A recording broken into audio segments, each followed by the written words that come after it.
Bible कहेले कि पाप का मजूरी तो मृत्यु है, मगर परमेश्वर का वरदान हमरी प्रभु यीशु मसीह में अनंत जीवन हवे।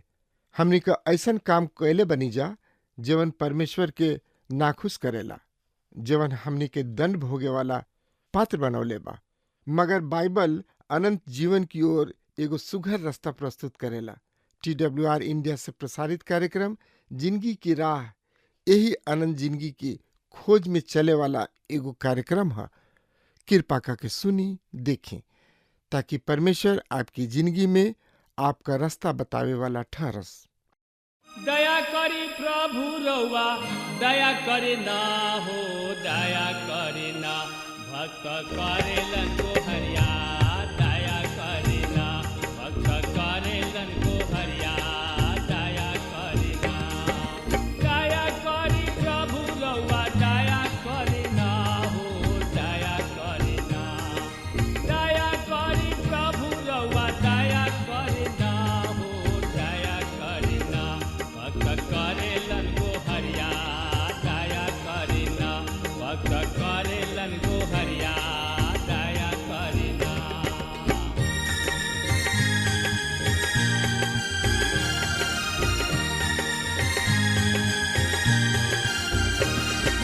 दया करी कृष्ण रउआ दया करे ना हो, दया करे ना। दया करी कृष्ण रउआ दया करे ना हो, दया करे ना। पापी करेलन बिनतिया, दया करे ना। पापी करेलन बिनतिया, दया करे ना।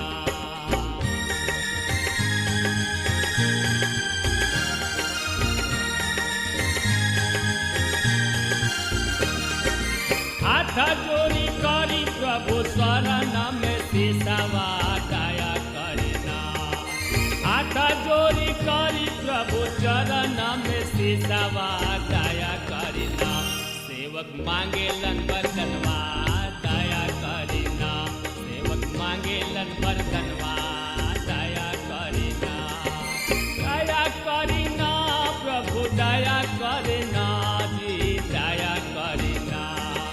दया करी प्रभु रउआ दया करे ना हो, दया करे ना भक्त करेलन को हरिया, दया करे ना। सेवक करेलन को हरिया, दया करे ना। सेवक करेलन को हरिया, दया करे ना। प्रभु यीशु मसीह के नाम में प्यार भरल नमस्कार बा। हाँ मित्र, जैसे कि रुआ जानतानी कि यह दिन में हमने के पुराना नियम से जकरिया नाम के किताब के अध्ययन कर रहल बनी जा। ये पुराना नियम के 38वां किताब है और ये पुराना नियम में कुल मिला के 39 किताब बा। तो ये तरी से पुराना नियम के आखिरी किताब से पहला किताब है और एक किताब के मुख्य विषय है मसीह के आगमन। और ये विषय के अंतर्गत हमनी के प्रभु यीशु मसीह के पहला आगमन और दूसरा आगमन दोनों के बारे में अध्ययन कर रहल बनी जा। और हमनी के ई सीखनी है जा कि प्रभु यीशु मसीह अपना पहला आगमन के समय एगो उद्धारकर्ता के रूप में अइले, पर अब जब वो दूसरा हाली ये पृथ्वी पर आई हैं और आपन राज स्थापित करी हैं, तब वो एगो न्यायाधीश एगो राजा के रूप में आई हैं। सो आज हमने किने इस समय बा कि यीशु अवसर बा कि यदि हमने के उनका के आपन व्यक्तिगत उद्धारकर्ता के रूप में ग्रहण करी जा, उनका साथ दोस्ती के हाथ बढ़ाई जा, उनका से मित्रता के रिश्ता स्थापित करी जा, तो हमार प्रिय श्रोता मित्र भाई बहन, यदि आज हमनी के उनका के इनकार करतनी जा तो ऊ हमनी के सामने न्यायाधीश के रूप में हमनी के सामने हुई हैं। जकरिया नबी के किताब में हमनी के यह दोनों विषय पर विचार कर रहल बन जा। और ये आज हमनी के 12 अध्याय के मुख्य विषय है नबी के दूसरा बोझ, मसीह के दूसरा आगमन के नबूतीय पक्ष। ई हमनी के विषय है। आज हमनी के देखे के जकरिया नबी के किताब के 12 अध्याय के शुरू करल बनी जा।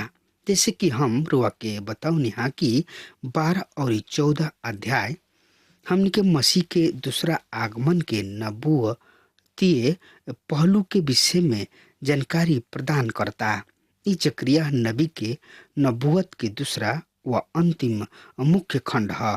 सबसे पहले ई खंड ऐसे अधिक महत्वपूर्ण बा काहे कि जकरिया नबी यहाँ परमेश्वर के एगो महत्वपूर्ण कार्यक्रम के पेश कर रहल बने। 11वां अध्याय में नबी हमनी के सच्चा और बढ़िया चरवाहा ऊ हमें जौन की भेड़न के खातिर अपन जान देले, पर इनका के अस्वीकार क दिहल गुल बा। ये चरवाहा के संसार अस्वीकार क दिहलस, उनका के ठुकरा दिहलस। सही में ऊ चांदी के 30 सिक्का में बेच दिहल गुलन। ऊ कैसन कम दाम ह। ऊ बढ़िया चरवाहा के कीमत केवल 30 सिक्का लगावल गुल। मित्र, हमनी के छुटकारा सोना चांदी से नहीं खे, पर हमनी के छुटकारा बहुमूल्य खून द्वारा बा। पर ओ समय के लोग उनकर बहुत कम कीमत लगावल गुल बा। कौना कम कीमत? ओ छुटकारा के लगावल गुल बा जौन प्रभु यीशु मसीह एह पृथ्वी पर रहन। ऊ कहले, हम अपना पिता के नाम से आईना और ओहनी लोग हमरा के स्वीकार ना कइले। यदि कोनो अपना ही नाम से आई तो तू उनका के अस्वीकार करबा। यूहन्ना रचित सुसमाचार के 5 अध्याय के 43 पद में प्रभु यीशु मसीह एह तरी कहताने, ऊ जौन की एह दिन अपना ही नाम से आई हैं ऊ के हुई हैं। जकरिया बतावताड़े कि ऊ निकम्मा चरवाहा हुई हैं, ऊ जौन की एक दिन अपना ही नाम से आई। जकरिया ओकरा के निकम्मा नाम से संबोधित कर रहल बने और इ निकम्मा चरवाहा मसीह विरोधी अर्थात ख्रिस्ट विरोधी के नाम से पहचानल जाई। मसीह के विश्वासी सबके समूह अर्थात कलीसिया के एह पृथ्वी पर से हटावे गोइला के पश्चात ओ अंतराल के पश्चात जौना में ऊ सच्चा चरवाहा इस संसार के सामने पेश कल जाइ हैं, जौन की भेड़न के खातिर अपन जान देले।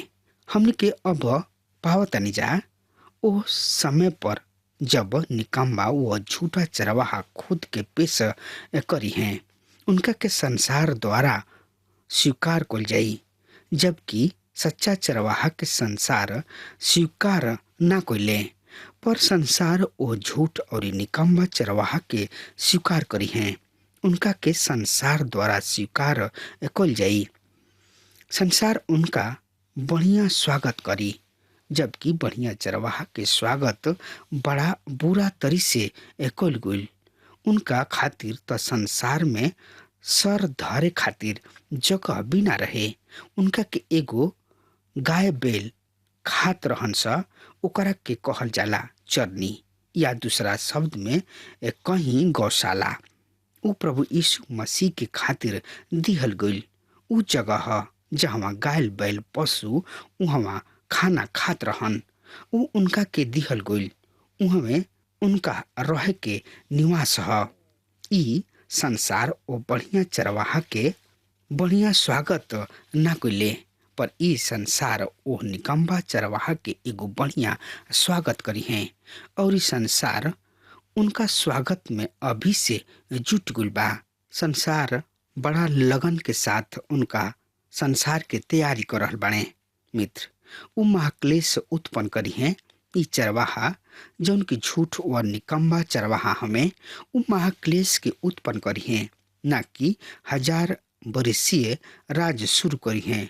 परिणाम के रूप में यहाँ हम देखतानी यरूशलेम जौन की एह पृथ्वी के राजधानी बनी, जहाँ प्रभु यीशु मसीह 1000 वर्षीय राज के समय कुछ समय के खातिर राज करी हैं। मसीह विरोधी अर्थात ख्रिस्ट विरोधी द्वारा सतावल जाइ हैं और हमनी के देखे के कि उ अर्थात यरूशलेम एकरा से कौना तरी छोड़ावल जाओ। दूसर का कारण जौन की पवित्र शास्त्र के एह खंड के महत्वपूर्ण बनावला उ इह कि खंड ओह दिन अर्थात प्रभु यीशु मसीह के दिन के विषय में बतावता। एक खंड में प्रभु के दिन के विषय में चर्चा कइल गइल बा। ऐसे ई खंड और भी महत्वपूर्ण बन जाता।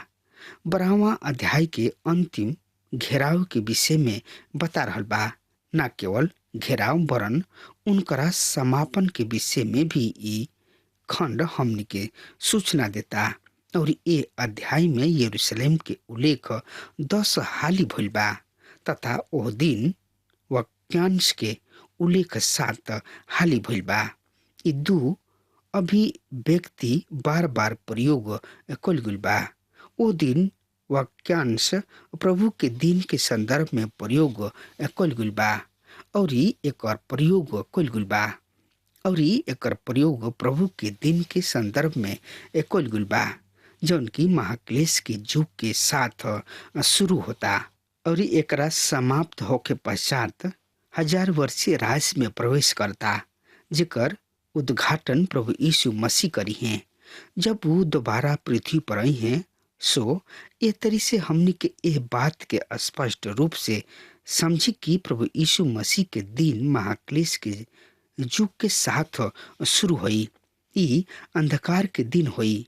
योएल नबी इनका के बतावत है कि अंधकार के दिन कोई के संबोधित करता, पर यह दिन के अंत प्रभु यीशु मसीह के प्रगटीकरण के साथ हुई जब प्रभु यीशु मसीह दोबारा ये पृथ्वी पर आई हैं और आपन राज स्थापित करी हैं। मित्र, मसीह विरोधी महाक्लेश उत्पन्न करी और प्रभु यीशु मसीह 1000 वर्षीय राज के शुरू करी हैं। हम चाहतानी कि हमने के ये दिन दोनों अभिव्यक्ति के अर्थात ओह दिन तथा यरूशलेम ये दोनों अभिव्यक्ति पर हमने के विशेष ध्यान देवे के जरूरत बा, काहे कि ई अध्याय के मुख्य विषय है। आज प्रभु यीशु मसीह के दिन अभिव्यक्ति के अर्थ में बहुत घपला व अनेक भ्रांति सब है। अनेक बाइबल शिक्षक भी प्रभु यीशु मसीह के दिन के विषय में स्पष्ट ज्ञान न रखलन। ऐसे उ पाठक सब के सामने वो धुंधला स्पष्ट निश्चित फोटो पेश करताने।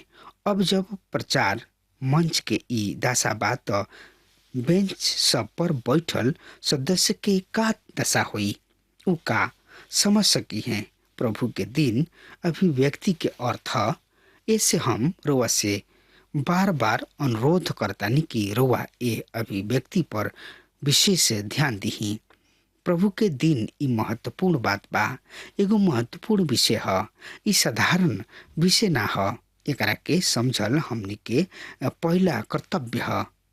ई हमनी के प्राथमिकता होके के चाहिए। श्रोता मित्र भाई बहन, रउआ से सवाल करतानी कि रउआ एकरा से का समझतानी? का ए विषय में राउर धारणा स्पष्ट बा? राउर धारणा स्पष्ट बा कि एकर वास्तविक अर्थ का है, या ई रुआ खातिर एगो धुंधली अस्पष्ट तथा असंबद्ध अभिव्यक्ति है? हम लोगन के महिमा शब्द के प्रयोग करत सुनिना। का उ एकर अर्थ समझलन? जब लोग कोनो बात के खातिर आमीन के प्रयोग करलन त एकरा से का तात्पर्य होला? श्रोता मित्र भाई बहन, अनेक शब्द बा जौन के हमनी के बिना अर्थ के जनले प्रयोग कर न जा।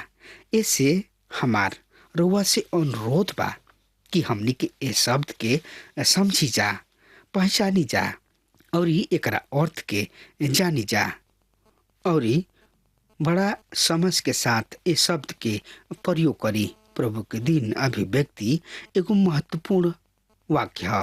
केवल जकरिया नबी के किताब ही में 18 हाली एक प्रयोग कल गइल बा। हम बड़ तथा छोट नबी की किताब में एक विषय में पढ़तानी। प्रभु के दिन सही में योएल नबी की किताब के शीर्षक है मलाकी नबी प्रभु के ओह बड़ तथा भयानक दिन के विषय में बतावताड़े। मलाकी नबी की किताब के 4 अध्याय के 5वां पद के रुआ हमरा साथ देखी, जहाँ पर मलाकी नबी एह तरी से कहताड़े, देख देख यह परमेश्वर के ओह बड़ और भयानक दिन के आवे से पहले हम तोहरा किने एलिया नबी के भेजब। मलाकी नबी कहताड़े कि यह परमेश्वर के उ दिन भयानक और बड़ दिन होई। मित्र, एगो रूप में ई पुराना नियम के सबसे महत्वपूर्ण विषय है और यह विषय के स्पष्ट व्याख्या तथा एकरा के और भी अधिक निकट से देखल हमने खातिर भी उपयोगी सिद्ध हुई। ऐसे हमने के एकरा पर कुछ समय खर्च करे के चाहिए। प्रभु के दिन आई हमने के एकरा के स्पष्ट रूप में समझी जा। प्रभु के दिन के अर्थ 24 घंटों के दिन ना है। प्रेरित पतरस बतावतानी कि हे प्रियो, तोरा से ई बात छिपल ना रहे कि प्रभु के नजर में एक दिन 1000 बरिस के बराबर बा और 1000 बरिस एक दिन के बराबर बा। यह पतरस स्पष्ट बतावताने कि प्रभु के नजर में एक दिन 1000 बरिस के बराबर बा और 1000 बरिस एक दिन के बराबर बा। ऐसे प्रभु के दिन एक काल अवधि है, एक काल अवधि है और एकरा में महाक्लेश युग तथा 1000 वर्षीय राज्य सम्मिलित बा। एक तात्पर्य ई बा कि प्रभु के दिन 1000 बरिस से अधिक के काल अवधि है और ई एगो युग है, एगो लंबा युग है। दूसरा सवाल ई बा कि का प्रभु के दिन आगुल बा? का हमने के प्रभु के दिन में रह रहल बानी जा?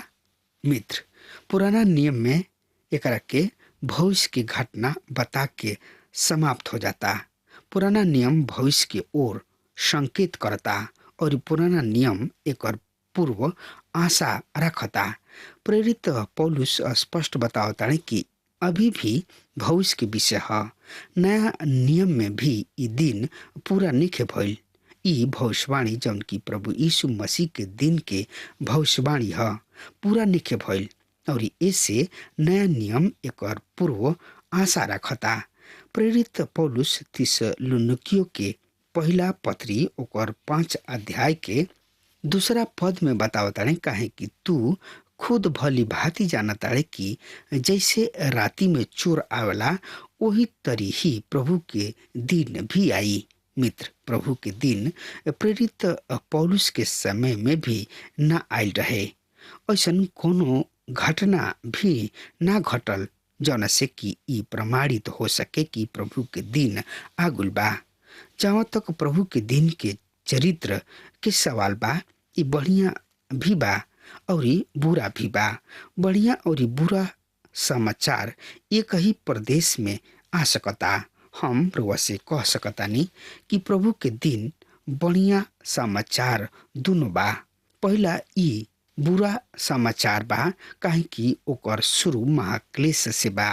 बढ़िया समाचार ई बा कि एकर अगला कार्यक्रम 1000 वर्षीय राज है, जौन की प्रभु यीशु मसीह के राज्य है, जौन की धार्मिकता और सच्चाई के राज्य है। अध्याय 12 में यह दोनों विशेषता पर बल दिहल गुल बा। दूसरा व तीसरा पद में जकरिया नबी के पूरा समाचार सुनावताने।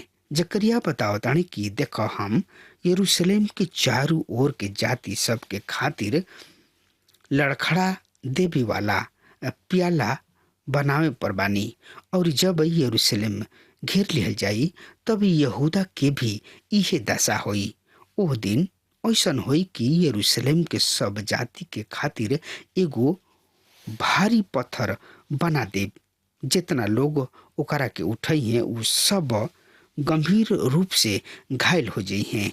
पृथ्वी के सब जाति ओकरा विरुद्ध जमा हुई हैं। श्रोता मित्र भाई बहन, ई बुरा समाचार ह, पर हमनी खातिर बढ़िया समाचार भी बा, जौन की 14 अध्याय के 8 पद से शुरू होता और एह तरी हमनी के खातिर यहाँ बढ़िया तथा बुरा दोनों समाचार के साथ व्यवहार करी हैं।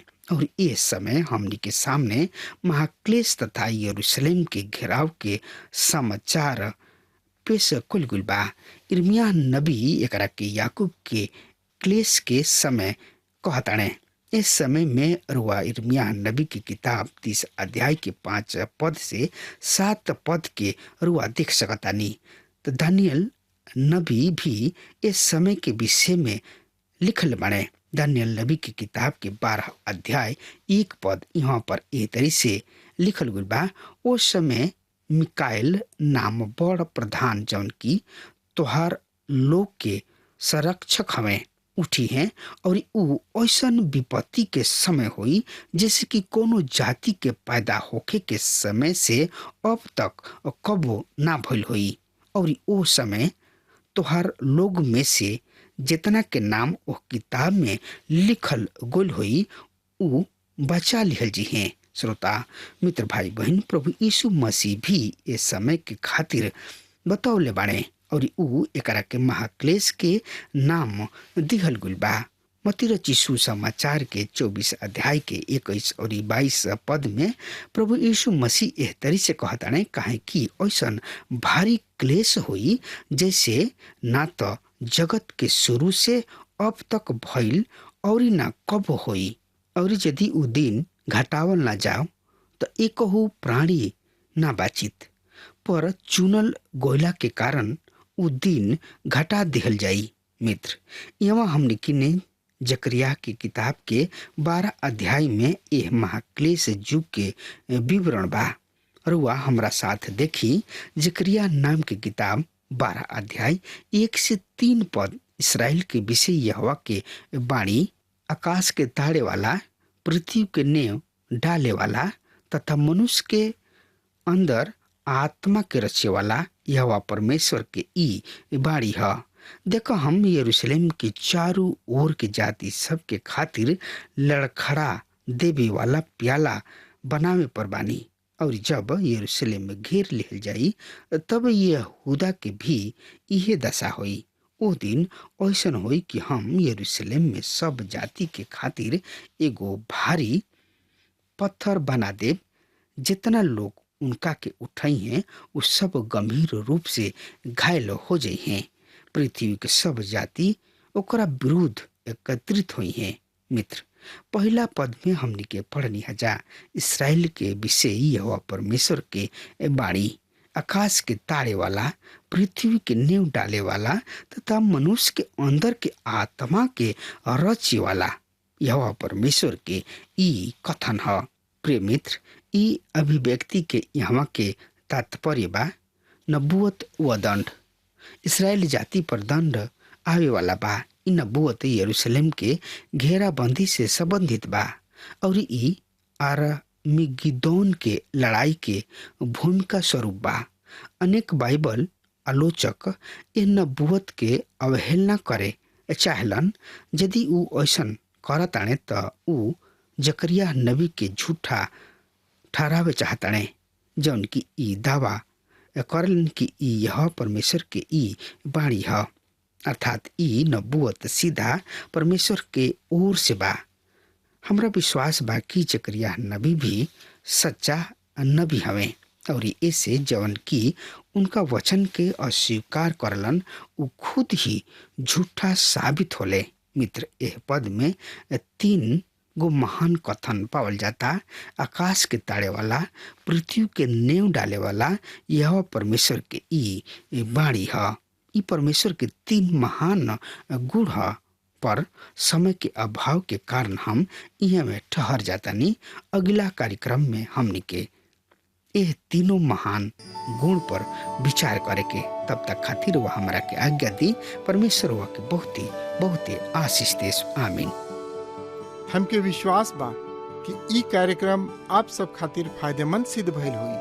अगर आप सबके लगे बाइबल से, चाहे आपकी निजी जिंदगी से क्यों सवाल होके, चाहे क्यों समस्या खातिर प्रार्थना करावे चाहतनी, तो हमारी फोन नंबर पर जरूर संपर्क करी और आज का दिन आप खातिर सुखद बनावे।